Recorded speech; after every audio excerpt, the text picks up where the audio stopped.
This weigh-in is brought to you by our stable of sponsors.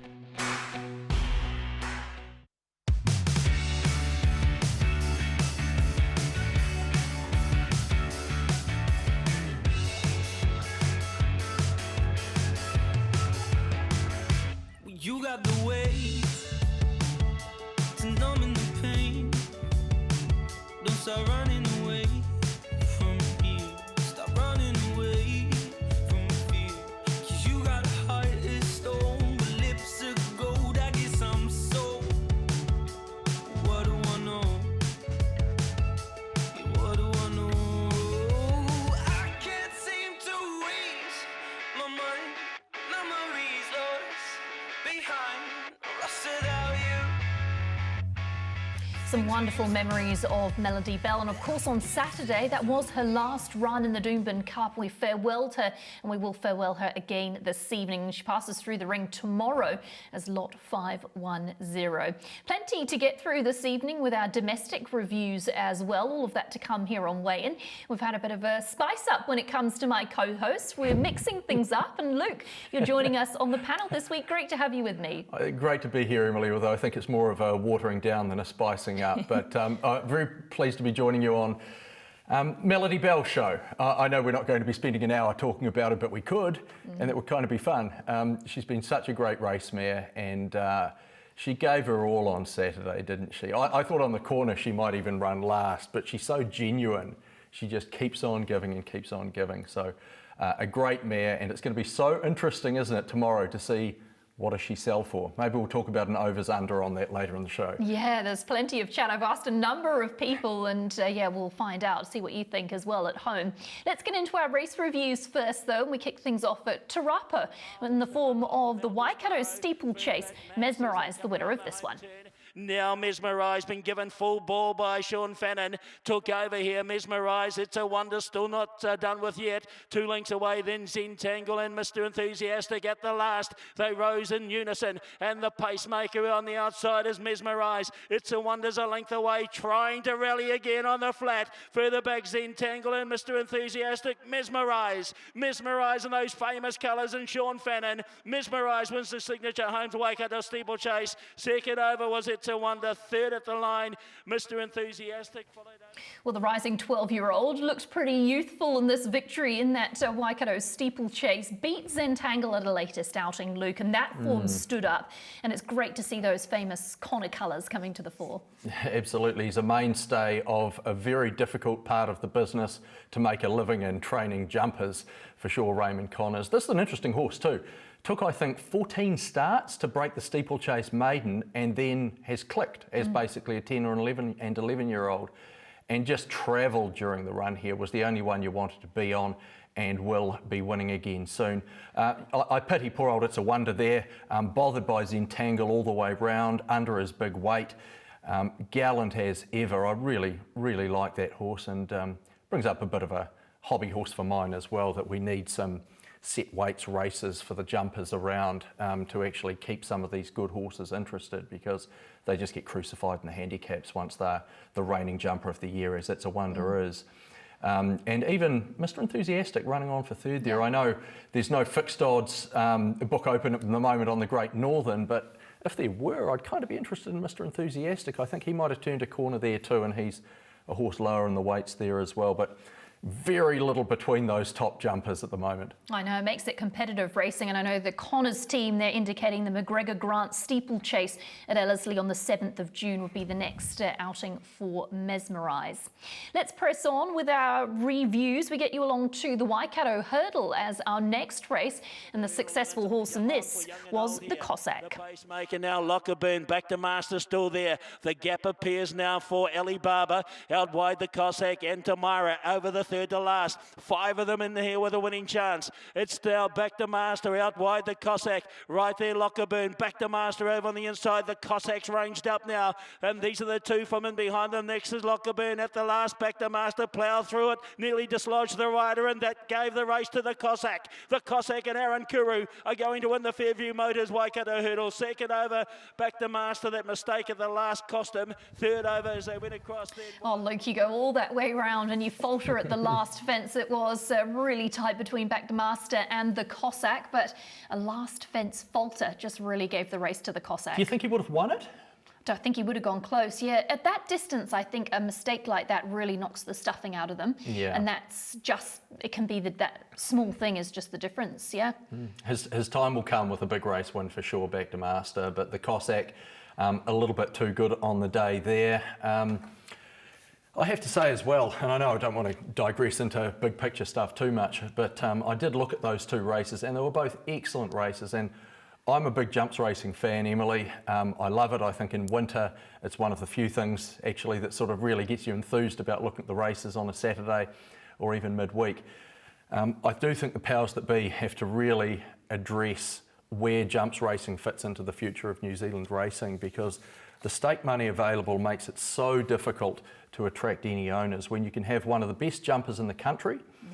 And they might win 2 or 3 prestige jumping races and they barely pay for themselves at all. It's a game that relies on people's passion, the passion and love of the sport of a handful of people, you know, the Raymond Connors, the John Wheelers, the Kevin Myers, the people we've sort of talked about already. But I do sort of shudder to think when I see some of the stake money down at lower levels than it was in the 1980s for some major jumps races.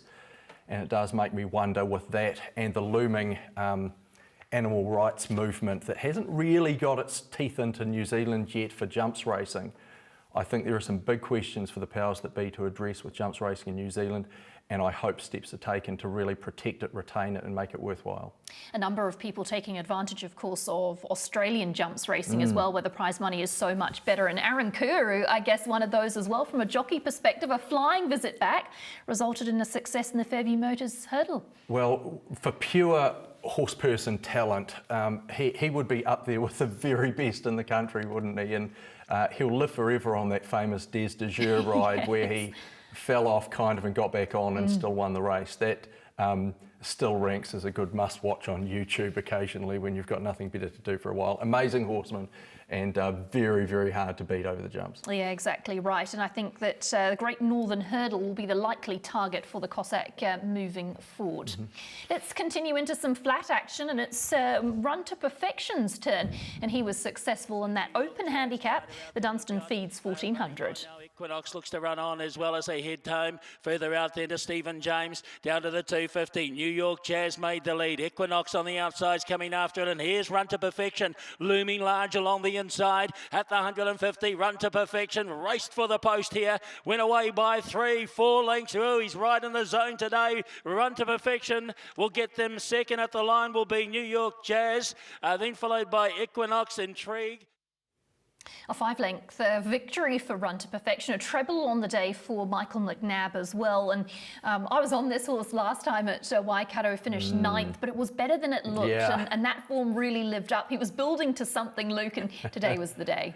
The last 200 metres there were really impressive for Run to Perfection. A really class horse when you think about it. He's run second to Catalyst, he's run second to Harlech, some of our best 3-year-olds of the year. This time last year he was campaigning over in Australia. Things didn't quite go right for him, but he still raced with some distinction at times, and he absolutely killed them there. The sectionals were good, by far the best of anything in the race, as you would expect, and just about the best on the day in most categories. In fact, you could make a case that they were. I know we're not showing the winner of the maiden in race 3, but if you did want one to look out for next time, or in fact over the next few months, that maiden winner for the Moroney's Tavere. That was impressive. Yeah, bolted in, and that was really the only horse on the day whose sectionals compared to Run to Perfection. Okay. So really a horse to follow there, but I mean, he was just way too good, and if they press on with him over the next few months, he'll win more. Yeah, from what I understand, the Stephen Marsh team are going to give him one more run, and then they're going to turn him out for a quick winter break, and then he'll be back in the spring to target some of those bigger races. Copeland Smile, I think I heard, something like that. He could, that could be a good race for him. Yeah, it's only his third career victory actually, but as you mentioned, obviously faced a number of top horses, so I guess that's to be understood. Let's move you along to a review of another race on the programme, and that was Awapuni this time. Race number 6 from our other domestic fantastic meeting on Saturday, the James Bull Holdings Rangatiki Gold Cup.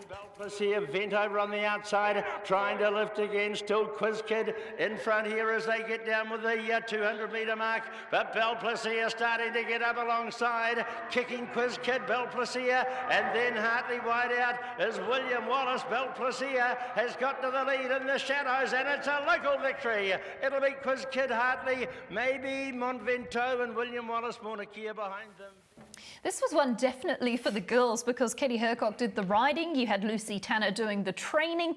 Belplacia, of course, a mare as well. So one for the females and a first stakes win at a home track for this horse. A nice effort and wonderful for Lucy as well. Her second ever stakes victory. Lucy trains and part owns the horse as well. And I'm pretty emotional and excited after the race. I bet she's a tough mare and it won't be the last win for her either. And well ridden as well. I thought the real talking point out of the race for me anyway though was Katie Hercock. I've got so much admiration for her given what she's overcome in terms of race falls and out of the game for about 10 years. I remember being at Waipā going back many years when she had a really bad fall, smashed her eye socket, and an incident that really could have killed her. Took a long time to come back from that, came back, had another serious fall, went overseas, had another serious fall, out of the game for about 10 years. She's come back and really, really pleased to see her get a win like that. I think it might be, I'm pretty sure I'm right in saying, it's her first black type win since coming back at the start of this year. So I really hope she can get some more wins. She's a talented rider and obviously an extraordinarily determined person. Yeah, absolutely. Of course, Belplacia beat home Quiz Kid and also Hartley in that race. And certainly for Lucy Tanner, I thought it was special too because she's actually got a job outside of racing. She indicated post-race that racing is her passion and they're the sort of people we need. We spoke about... I can relate to that. Yeah. The jumps racing, of course, Luke, that it's people's passion and those people are so important in our industry, aren't they? Absolutely, absolutely. They keep it going. It can't all be just the big stables for sure. Just a quick word too, there were a couple of good runs wider out. Montvento, I think that horse is very close to a win, and William Wallace was the widest horse of all up the home straight, but I don't know, I wouldn't be putting my money on William Wallace. He's become, in the last couple of years after that brilliant start to his career, he sort of has been. He'll get you with a good run and you'll think, yeah, I want to be on him next time, and then he'll put in another next up run. He's always seems to be running next up run, so probably won't get me next time, but Montvento will. Yeah, a decent break for Belplacia after that stakes victory. Well done to Lucy and the connections. Another race from our Puni that we want to have a little look at is another open handicap.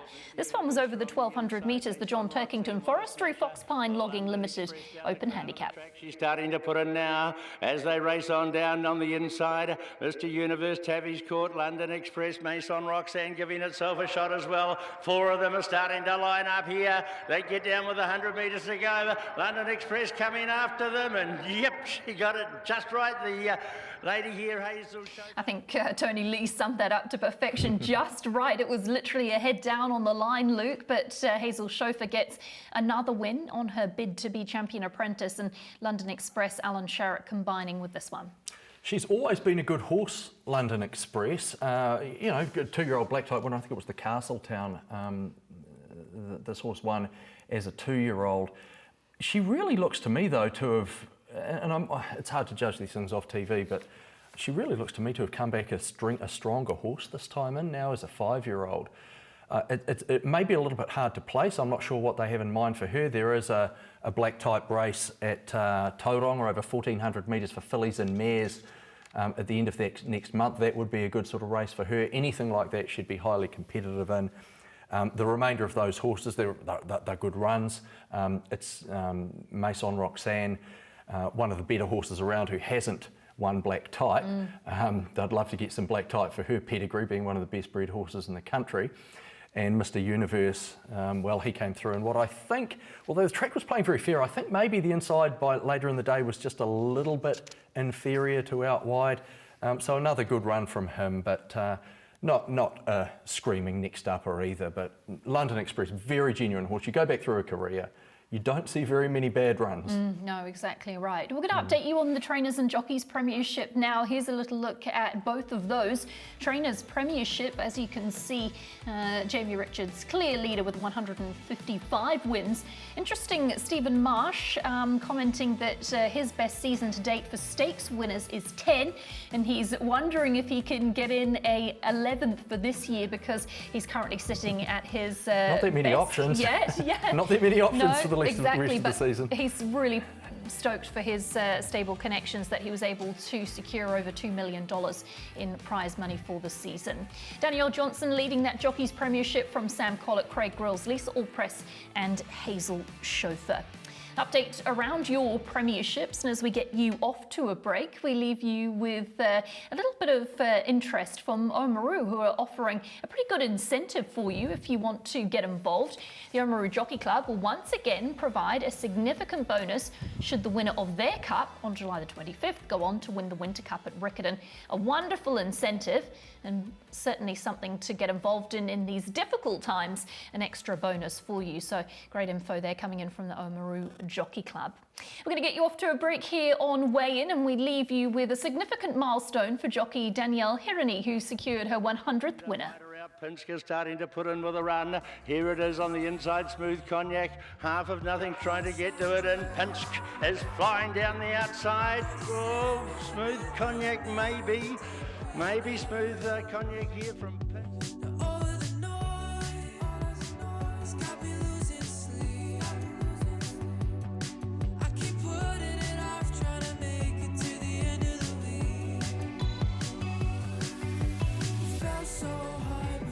Got started, now it's falling through.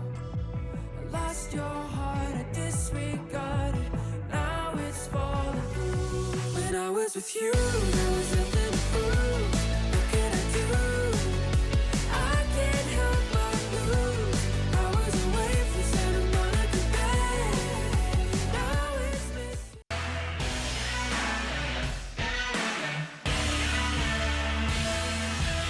Today's weigh-in is brought to you by our stable of sponsors. Savabeel takes the lead from her old sparring partner Funstar, and Savabeel will beat Funstar. Now Supera in Concert Hall. Concert Hall ranged up, got the lead in Concert Hall and Vincent Colgan. But she's kicking Emeralinia. She's too good in the oaks, and Emeralinia, brilliant. Mawunga got to the front. Mawunga from Skylab.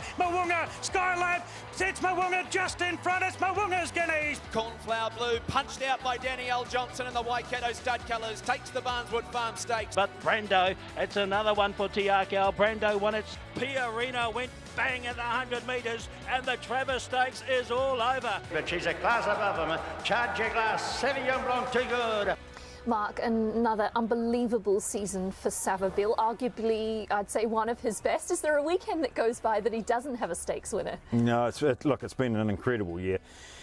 He is an incredible sire, and it is year after year, but this year certainly has been very special with 18 individual stakes winners already, with Queensland, etc. to go. 4 individual Group 1 winners. He's the leading black type stallion producer in Australasia, which is incredible, and as I say, 4 Group 1 winners, 18 stakes winners so far, just super. Had this debate often. What do you think is his progeny performance of the year? Yeah, that's a hard one, and as you say, it has been week in, week out, which is fantastic. But look, I think Savabeel holds a special place in our heart. Obviously, homebred family. We've got all of the family, etc. And the way she has been and is performing in Australia is quite incredible. But a filly that we're very proud of is Emeralina. Now that we can say her name with a bit of practice, but once again, homebred. We've got a lot of the family. Tiakau stepped out, bought a beautiful filly as a yearling. Jamie and I and David and I, we have a close relationship. We're good mates, and for her to have had that hard run at Ellerslie and then back up a short time later and win the New Zealand Oaks so comprehensively was just spine tingling, really. And I guess more to come from her, being only a 3-year-old too. That's right. Probably as a family, medal bender. I think he won his Group 1s as 4 and 5-year-old, as a 4 and 5-year-old. So you're right. She's had a fantastic season, but it's just setting up a great base for her future. What happens when Savabeel produces a Group 1 winner? Does he get an extra carrot or another pad? What's the protocol? Usually we get another hangover, So so it hasn't been very good for us this year. It's been great in some ways, but no. Like there's a hell of a lot of work going into, as we all know in this industry, there's a hell of a lot of work, there's a hell of a lot of investment goes into these sorts of stallions. So any result with these stallions is incredible, because that's what they're here for.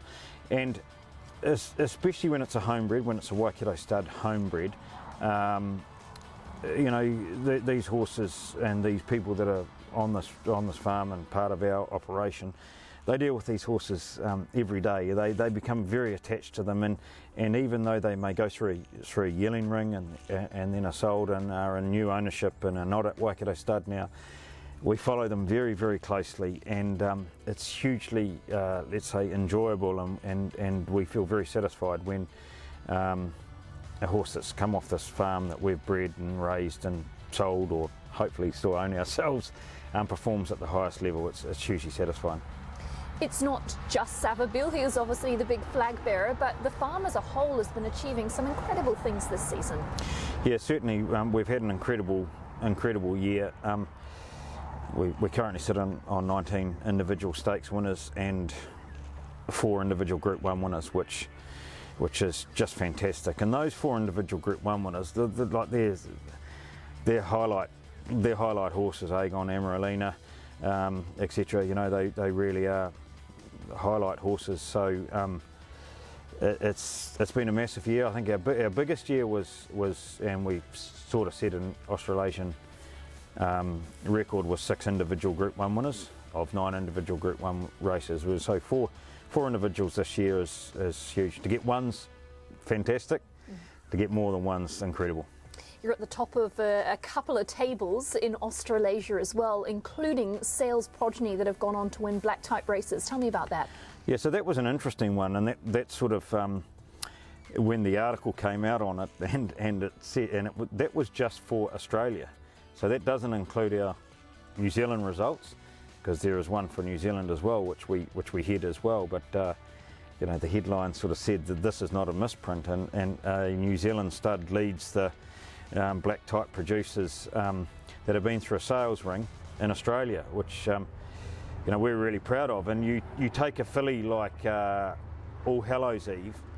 She was a homebred and didn't go through a sales ring, so she doesn't qualify for this table. So this is just horses that have raced in Australia, that have been through a sales ring under the Waikato Stud banner, and as everybody pretty well knows, just about every horse that we put through a sales ring, we've bred ourselves and reared ourselves, and we own ourselves up until that point. So to head off the likes of the big studs in Australia and doing that, it's something pretty incredible. Must be so satisfying too. Oh, it absolutely is. This is what our life is. We keep going on. We're here to produce the best racehorses that we possibly can, and it starts with these guys. They are what makes our business, and they are what makes our lives.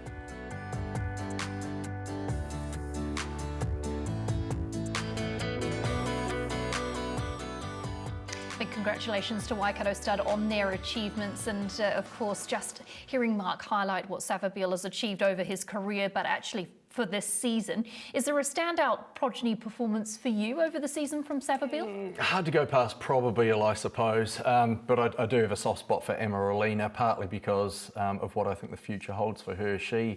I think more than the horse she reminds me of was a daughter of Savabeel, Champagne, who should have won a Caulfield Cup, should have won a Melbourne Cup, bolted in McKinnon.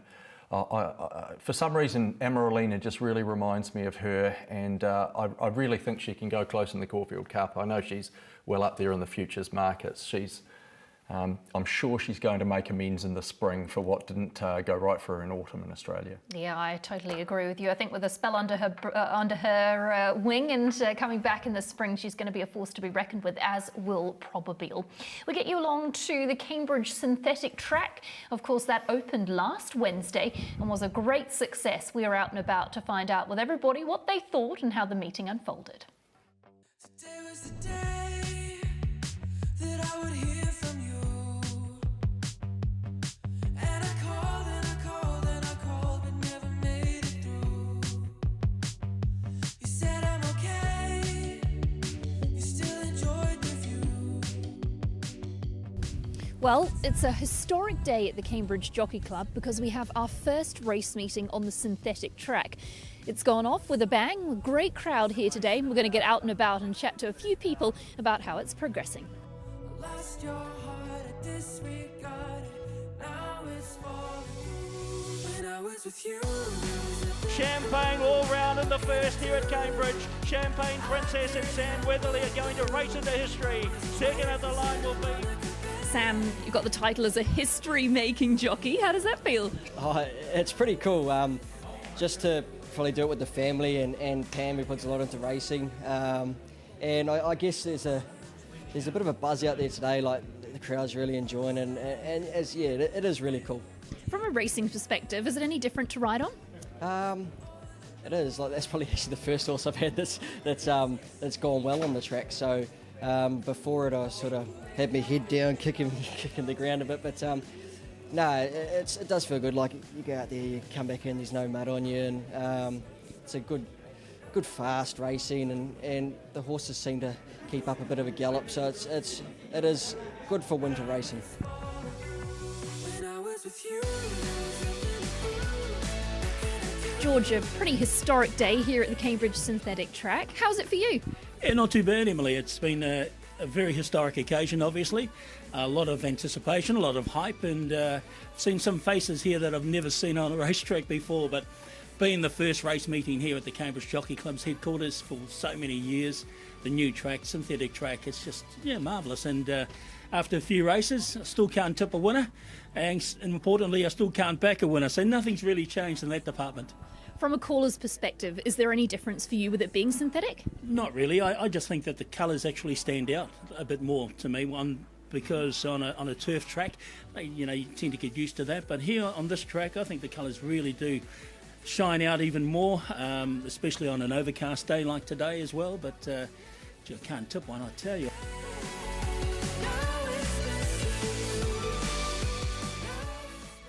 Stephen, a really big day here at the Cambridge Synthetic. Had a couple of runners. How have they gone? Yeah, look, they've gone all right. Ran third in that race, second in the race before. We haven't got the winner yet, but no, they're going good, and it's great to see a good, fair surface. That last winner came from last. I've just been coming from anywhere, so there's not going to be a leader's bias. It's not just Cambridge horses winning, a couple of Matamata horses, Cambridge horse just then. So I think it's really good. I think it's going to give everyone a lot of confidence to come back. Don't know about you, but I'm surprised about how many people are here today as well. Yeah, we sort of knew there'd be a lot of people here. It's pretty exciting. We've had a lot of owners that are coming from all over the place, and obviously a lot of locals wanting to come and support it. Hopefully this rain stays away, but yeah, everyone's having a good time. It's great. Lost your heart, I disregarded, now it's falling through. When I was with you, what could I do? Mark, we're here. We've made it, the first race meeting. That must be very satisfying. Yep, no, I was glad to get it out of the way. It's been a good long period. We spoke last time how it all sort of come together, and this was the final sort of step. And we're 3-4 races in now, and everyone seems to be really enjoying the day. You must be pretty pleased with the crowd that you've got here as well. Yeah, we're pretty confident our first day was always going to be big, and it's just starting to rain now, but there's plenty of cover here anyway, and I think the car park's getting pretty full. But Matamata won the first 2 races, and Chris Wood won the last race, so I think that'll be a pretty good day. It's good to see the horses are coming off the front, coming from the back. All the jockeys are very, very positive, so it's great.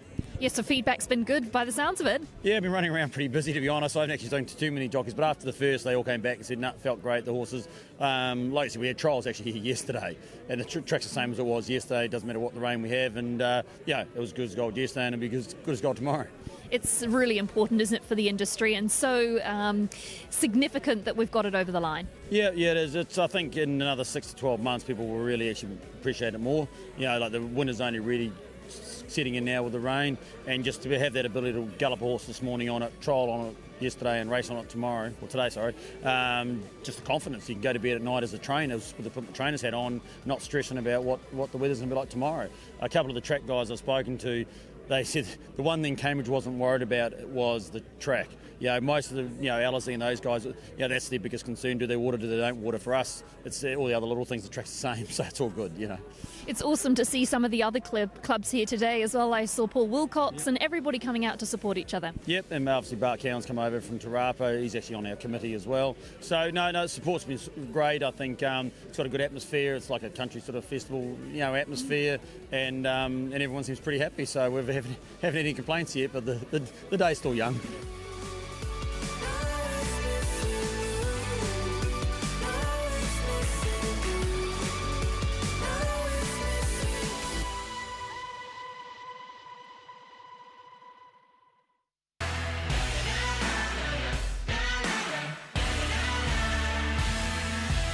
Today's weigh-in is brought to you by our stable of sponsors. You're back with us on Weigh-In, and it's time to farewell one of our greats. It wouldn't be a show without celebrating Melody Belle, who had her final start on Saturday. Luke, it's really, it's a sad but happy occasion to farewell her 14 Group 1 victories. She's been remarkable, hasn't she? She has. I think it's a happy occasion because I think one of the hardest things, whether it's a human athlete or an equine athlete, picking the time to retire is, I think, one of the hardest things. I remember many years ago saying the same thing about Sunline when she was retired. I thought they'd got it just right in terms of retiring her at a point where she's probably just a hair off her absolute best. And so you can say, well, she's not going to be winning multiple Group 1s in Australia anymore. So she's retired at a point where you're saying there's no unfulfilled potential there.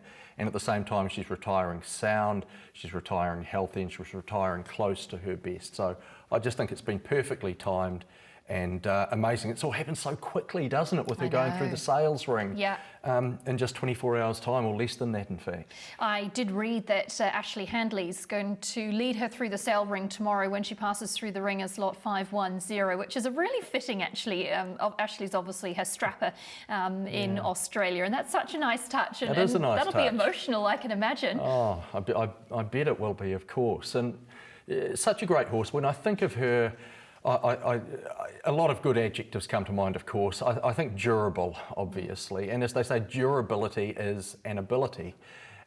In these days when the thoroughbred breed has probably never been more fragile, to just race consistently for 5 seasons, performing all the time. Funnily enough, her worst season was probably her 3-year-old days. But all that time at the top level is really amazing and rare, and I think we'll see less and less of it as time goes on too. Yeah, let's wind back the clock and have a little look at footage of her passing through the ring. This is as a young buck, as a yearling. Little did we know what she would become at this point. She made 57,500, Luke, and didn't really attract a whole lot of attention. A plain bay, no white on her. But if only we knew what she would have made, of course, the hammer going down to David Ellis. Yeah, it's like buying Bitcoin 5 years ago, isn't it? Buying Melody Belle for 57,500, given what we expect she'll go through the sales ring for tomorrow. Nothing wrong with her, but she just didn't attract the big price. Yeah, and I mean, so that's horse racing, isn't it? That's what it comes down to. It is a lottery. You don't know what you're going to get. There are no rules. There's no guidebook that says, hey, you have to have this to be successful. I think history's showing that. But I kind of think too, it shows she's been, right from that time, she's been underrated. Yeah. She was underrated by the market when she went through the sales ring. We're going to see the Karaka Million when she won that as a 2-year-old. She was underrated by the market when she won that. She was paying like about 30 to 1. Then when she'd step up to 2,000 metres, many people said, well, that's going to find her out. And then she goes and beats Stands. And then, well, she's still got to do it in Australia. She's got to go and win a Group 1 in Australia. So she goes and does that every time. Yeah, she was underrated, yeah. and every time she measured up. Yeah, she did. Let's have a look at some of those of her top 5 wins, I suppose you'd call it, or certainly what we think are her top 5 wins. We'll start right at the beginning. The Karaka Million, 2017 this was, and I'll never forget, I've told this story many times. I was on the horse this day doing the interview, and I said to Opie, what should I say about Melody Belle? What, you know, how do you think she'll go? And I wrote nothing in my book because he said if I leave today, I wouldn't win tomorrow. The blinkers went on, and the rest is history. This started a rather big sort of lifetime of racing for her, and it really put the writing on the wall. Her attitude right from that get-go was ultra professional, wasn't it? And again, underrated. And at that time, there was no real history of Karaka 2-year-old million winners going on to perform as older horses. So even after that race, you could have been forgiven for thinking, well, this will be the greatest moment of her career. Yeah. This is the sire's produce at Eagle Farm, and this really showed the Australians that she had ability, and to have done this was pretty impressive as well. And she sort of decimated her rivals, didn't she? This put the writing on the wall that this wasn't just a Karaka Million winner, this was a horse with serious ability. Absolutely, and you would have picked her off the back of that to dominate the 3-year-old fillies season, but it didn't quite work out for her in the spring. And as I said, that was really the only flat patch of her career was as a 3-year-old. And you go back and look at her races, things kind of didn't go all well for her in all her races. Then we've of course got the stepping up. This was one of my favourites. Yes. What a clash between these two up the straight. They just tussled it out, It was didn't a they? great race, and Dan Stan Stans poked her head in front and proven staying tight. Dan Stan Stans. Melody Belle wasn't at that time. Honestly, you would have taken $1.10 on Dan Stan Stans at the 300 metre mark, but she just, again, I said durability was durable was an adjective to describe her, but just so genuine. Big heart. So genuine.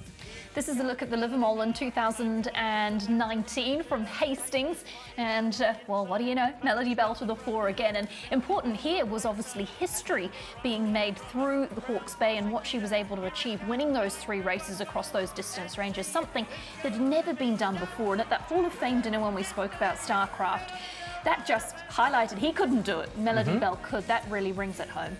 It really does, and this was Melody Belle at her best. This spring of 2019, she wins the Triple Crown, she goes over to Australia and she wins the Empire Rose as well, and then runs second in McKinnon, which I hope we'll have time to talk about as well. So to me, this was her at her best. She's won good races since then, but to me anyway, I think she was never quite, her absolute best was spring of 2019. This was a great win. It was. And again, as you said, underestimated. She went into this with, you know, the Kiwi mare, oh, she's Triple Crown winner, but can she do it against the Aussies? And she most definitely did. Everything panned out. The track was a little bit off, which suited her. And like you said, at her peak, she was able to salute there in the Empire Rose. But nothing else coming from the back in that race either. She sort of did that against the pattern of the race as well.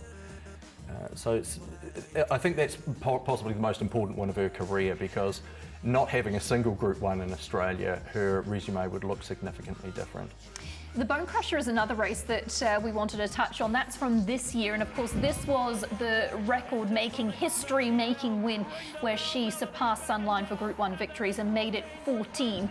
And obviously there was that doubt again about her because she'd had that failure at Te Rapa the start prior, and she really paid, and this cemented the fact that in New Zealand she couldn't be beaten. She was still on her day untouchable, and that run, I was thinking throughout that period of her career, I was thinking, look, she's just a length below her absolute best, but then she goes out and puts in that run, you go, well, gee, I might be wrong, maybe she's got another 18 months of peak in her.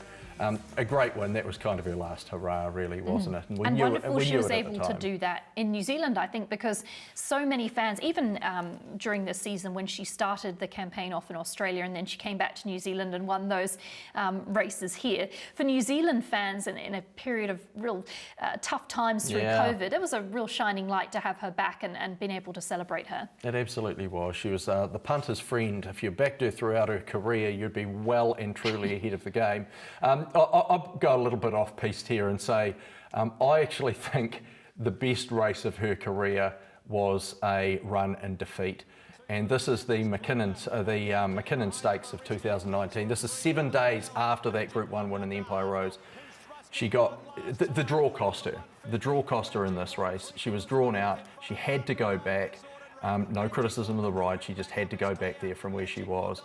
She got blocked for a run and she still makes ground to finish a length from Magic Wand. And the key thing for me here is this is international form. Magic Wand goes on after this to run a placing, beaten I think a nose in the Hong Kong Cup behind Win Bright, one of the top Japanese horses. And Melody Belle on merit would have beaten her that day. If she draws 1 through 8 in that race, I've got no doubt she wins it.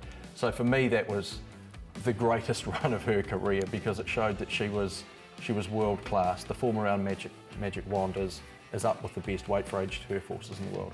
Historically, where do you think she sits? You know, we bandy around names like Sunline, and how do you think she fits with regards to some of those greats? Oh, it's a horrible question, Emily, but I'm glad you asked it because you can never answer that question without upsetting someone by either not giving proper respect to the horses of the past, or you know, by being too much of a prisoner of the moment, or going too far the other way. Look, I think when we think about the great New Zealand mares of New Zealand history, I think Sunline and Desert Gold are numbers 1 and 2 in some kind of order. And I think they'll remain that way, and they're in a class of their own. It's no disrespect to Melody Belle or any of the other great mares, and we've had plenty of them over the last 20 years in particular, to say that those two are still the clear number 1 and 2. But I think beneath that, you have a tier of mares of which she deserves to be considered a part, and that's, I hope no one could conceive that, it would construe that as being anything other than a compliment. Because that's absolutely what it is. But at the same time, I think a horse's place in history is possibly best reviewed when we're a little bit more distant from it, because it is very hard in the moment, in the glow that we bask in following a career like hers, to really put a correct position on things.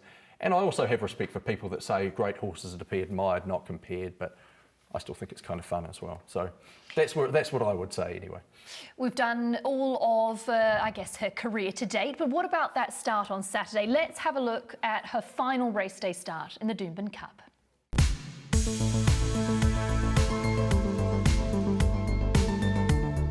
Getting close to the last race in Valerie's career, how are you feeling? Excited, a little bit emotional because it is drawing a stellar career to an end, but that happens to all racehorses, and with Valerie, she's raced for a longer time, more years than most do, so we're very, very grateful and happy for that. I just want to see her run with distinction. It's a very strong field, and with some classy horses in it. But I think she can run well. If she can run up to her best today and gets the right run, there's no reason why she can't win, but that's not our expectation. We think that if she could run in the first 3 or 4, that would be a really good result. Jamie Richards, we're in the countdown phase now for the last race of Valerie's career. She's looking pretty happy. How are you feeling? Yeah, feeling good. Yep, she's had a good week. We can't have her any better, but it's a good competitive field, so they're not going to give us any leeway. We've sort of drawn 2 from the outside, so we're probably going to be back in the running a little bit, but get a little bit of confidence that there has been a couple of back markers get over the top of it. Has there been any nerves or emotion about the fact it's her last race this week for you? Blanked that out so far, but look, obviously, been a wonderful help to my career starting off, and it's been here right from day dot. So just as John said, just want to see her run well and sign off on a good note. As good a Doomben Cup as you'll find. The Kiwi who's having her farewell, Melody Belle. Good luck to her. Good line, racing in the Doomben Cup. Zaki out wide began okay. Brandenburg away better. Toffee Tongue rolling forward. Sir Dragon A handy, likewise Shared Ambition. Mugger 2 drifting back over on the inside of Natoya. And Melody Belle still last of all as they swing down to the side here. And Brandenburg by a length and a half from Zaki second. They did sneak away. Sir Dragon A's fourth on the outside, but 6 lengths off the leader. Further back to Toffee Tongue, Mugger 2. And then Natoya, Avilius, and further back to Humidor. And Melody Belle swings the last at the 400 metres marker. Zaki's taken over here from Brandenburg. They're well clear from Toffee Tongue going to third. Back near the inside, Shared Ambition. And then Sir Dragon A followed by Natoya. But look at this go. Zaki inside the 200 metre marker. A one act affair in the Doomben Cup. It's a mile in front. They queue up the minors. Toffee Tongue, Brandenburg, Natoya further back of Villiers. But look at Zaki. Won't get any more impressive than that. Here's the star. Zaki's romped in the Doomben Cup from Toffee Tongue. Photo third, Brandenburg, Natoya followed by Melody Belle, Humidor. Well, it's all over. Your little mate who you've been looking after in Australia for the last couple of months, and she's going to go find a new home. It's going to be your job to walk her across to the sales yard. That's going to be pretty amazing. Yeah, it still seems pretty normal because it's just keep it as normal as possible for her. And then, tomorrow walk her over and she has a new little adventure. What sort of horse has she been to deal with? Because you've been dealing with some wonderful horses during your time in Australia. Yeah, I have been. I've been lucky enough to deal with some really good horses that we've had. She's great to deal with. Everything's pretty easy. She knows her routine and stick to it, and she's a happy horse. What's the change to her? And she seems infatuated with this chain. I have no idea, to be fair. Is it all the time? It's all the time. And sometimes it's with the bungee just to squeak to annoy people, so I don't know, makes her happy. Well, it's over. Career's finished, 14 Group 1s and a really brave fifth to say farewell on. Yeah, probably as good as we could have expected, I think. Just different quality of horses. Just like Zaki he'd be very competitive in the Cox Plate next year. But we sort of made the decision that we're going to go back. Maybe we should have chanced her arm and went forward a little bit, but the tempo that they were going was very hard to make ground. But I was very proud of the way that she ran, and she signed off in good fashion. At the 800, she was struggling to keep up, OP said. It looked like, oh no, this may not be a fitting farewell, but it was very fitting. Yeah, exactly, and she's finished off in good shape like she has done for the majority of her career, so very proud of the way that she ran. Is it a weird feeling, with her, she'll go home with you guys tonight, then Ashley will walk her across to the complex to be sold on Tuesday? Is it weird, knowing that you're not going to see that much of her again? Oh, well, we've still got a couple more days, but Tuesday obviously there'll be no more, so just proud of what she's been able to do throughout her career for me, for Tiakia, for Fortuna, so she's done a wonderful job. The adventure is 99% over, John. How do you feel? Mixed emotions, really. We knew it was going to end today. She has ended her career as planned. We made a plan last September that this would be her last season of racing, and we sort of mapped out a series of races that she would run in both New Zealand and Australia at that time.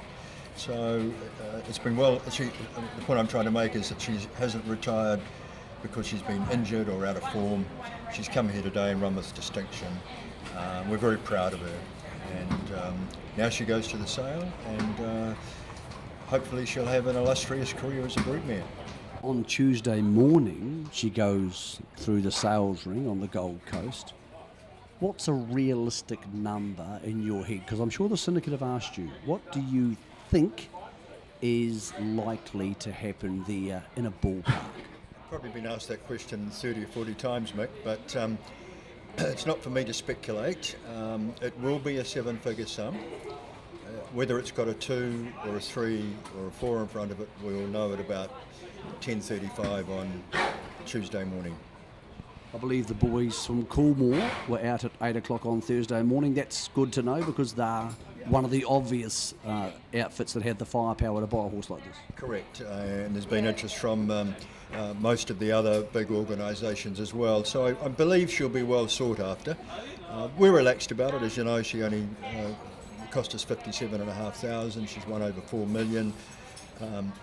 And we just want to see her go to a top establishment and be served by, one of the best stallions in the world.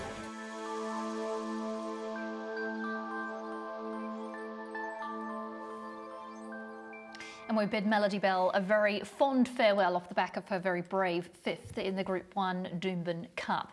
Must make a special mention to Zaki. Of course, that was a little look at the replay of the Doomben Cup, and from a Cox Plate perspective, wow, Zaki didn't just win, he absolutely smashed his rivals, and a lot of people were questioning his worth at that grade, and he showed them that he more than deserved to be there.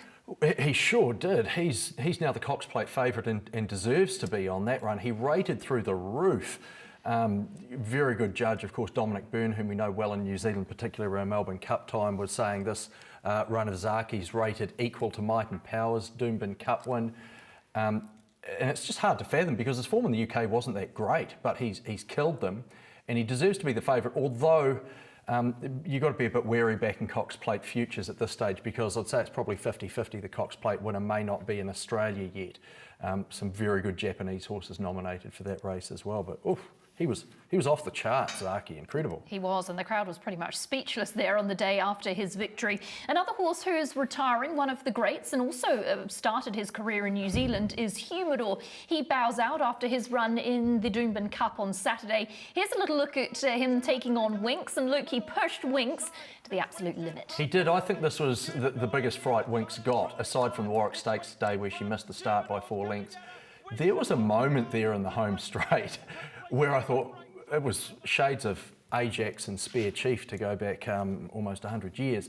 Amazing run by Humidor that day. Bit of a parallel, I'd say, with Melody Belle, because I'd make the case there that his greatest moment too came in defeat there. So certainly a horse that deserves a mention too. A New Zealand bred Humidor started his career on a murky day at Tauhura Nekau a few years ago, ran second, and he got very close to beating the greatest horse of his generation. Only Words is another horse we wanted to touch on, won the last of the day at Doomben, the Roses. Only Words, a product of Novara Park, of course, with being by Sway Ness, and a wonderful period for Luigi Mulo, who obviously is the owner of Novara Park. Sway Ness, the sire of Only Words, who won this, Signora Nera, racing in his colours, also by Sway Ness, and of course a massive connection to Explosive Jack, who'll take his place in the Derby, the Queensland Derby. Can he make it 4 derbies by Jackleberry out of a wonderful mare that Luigi Mulo has a great connection to. Let's get you along to the Lord Mayor's Cup. Polly Gray was successful in this one, and she's just the gift that keeps on giving. Former New Zealander who was successful in this one, picking up another stakes victory. A lot of people thinking that she was just a wet tracker, but she's not. She proved her worth and came home to win this one again. Well, we're very quick to self-flagellate and knock our own form when our Group 1 performers go over to Australia and sometimes struggle at Group 1 or Group 2 level over there. But look, this horse has just gone the other way. She's a listed race winner over here, won the Mata Mata Cup, has gone over to Australia. In her last 4 starts, she's won 2 listed races and a Group 3, immensely genuine, immensely versatile. She's just flying, and I figure she must have won about $300,000 in the last couple of months from those 3 wins. She was also going to be going through the sales, but I see she's been withdrawn. I don't know the story behind that. Want to keep on racing, perhaps, and she's going so well. Why wouldn't you? Yeah, exactly right. And just keeping on that international flavour, it was also Group 1 success for Donna Logan, a well-deserved Group 1 success when her horse powered home to victory. Formerly trained by Lee Friedman, on his departure, Donna was able to take on this horse, and it resulted in one of the biggest wins of her career in Singapore, and certainly some good tonic for her, obviously being stuck in Singapore with the COVID situation away from her family. Are delighted for Donna and their connections, a real boost for the stable. Well, that just about wraps up our show here on Weigh In. Luke, it's been a pleasure to have you. Look at that wonderful scenes from Donna with the fist bump, and great to see. And Donna, if she ever tunes into Weigh In, well done to you. Just as we say goodbye, have you got a sale price for Melody Belle before we let you go? Oh, John Galvin wouldn't be drawn on it, would he? Look, I don't know. Princess Cope about 10 years ago sold for $3 million. Sunlight last year for 4.2. Pluck a figure out of the air and say 3.2. If I said 3.2, would you take the overs or the unders? Oh, I'm going to go over 3. I'm going to stay reasonably on the fence too. It's been great to have your company. Melody Belle should go through the ring tomorrow morning. Make sure you tune in to that. But from us here on Weigh In, a very good evening.